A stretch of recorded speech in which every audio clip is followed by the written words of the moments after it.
pagsalin-salin pa sa henerasyon ng ating lahi. Talaga, Tay?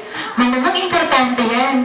Asa na po? Sandali lang. Pikit ka muna para surprise. Ayan, Tay. Nakapikit na ako.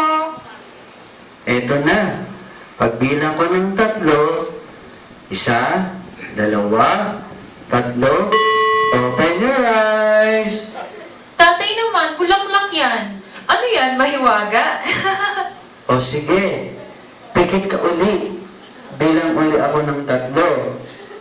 1, 2, 3, open your eyes. Tay talaga, mapagbiro. Barbie doll yan eh. Pikit ka uli. Eto na talaga. 1, 2, 3. Dilat mo na ang iyong mga mata.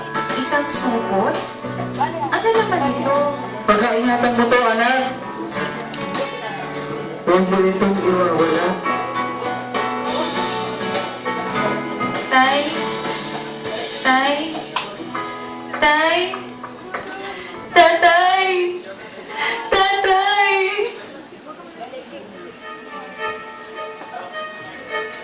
At sa wakas, akin na ang bahay na to!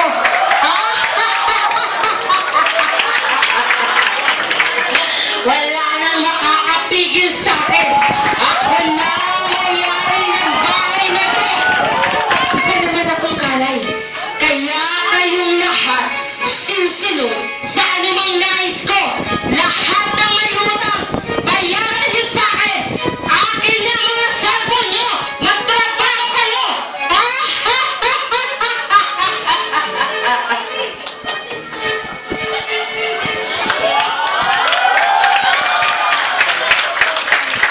Agnes, huwag kang humara-hara dyan! Diyos mio, ang kalat-kalat mo!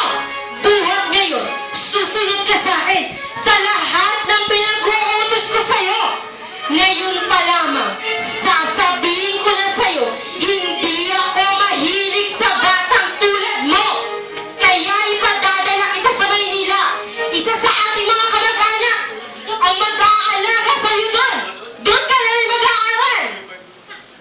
Huwag po tiyadora para mamunin po. Ganito ang alaala ng aking tatay. Wala akong pakialam. Susundin mo ang utos ko.